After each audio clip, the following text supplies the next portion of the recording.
بدن اون داریم استفاده. این آب اینم به جای اون سمومی که بدن ما هست، ما چه کاری انجام میده؟ بتادین یه نمونه سم دیگه. خب ما توی 2 تا لیوان میایم بتادین میریزیم.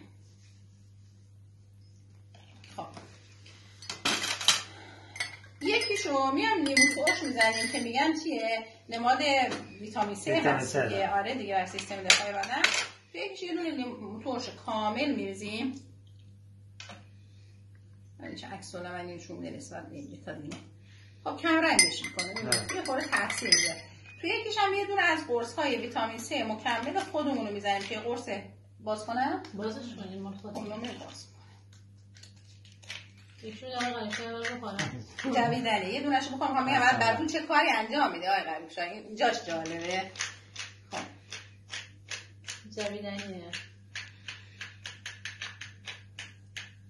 بیشتر نگه. میگیرش. خب یه دونه اینجا ما ویتامین C خورد میکنیم تو جویدنیه دیگه. خب میریم داخل این آبه. ببین چه اتفاقی میفته. کاملا من یک نصفش تو دستمه. کامل سمزدایی. حالا نکته جالبش اینجاست آیه غریب، ببینید اینو ما هرچی بتادین اضافه کنم چه اتفاقی میفته. این هیچ کار نگهدارانه نشون نمیده. من تا 6 ساعت میشه همینجا خدمت شما به بتادین اضافه میکنم. یعنی این قرصی که ما به شما دادیم تا 6 ساعت سمزدایی میکنه بدن شما.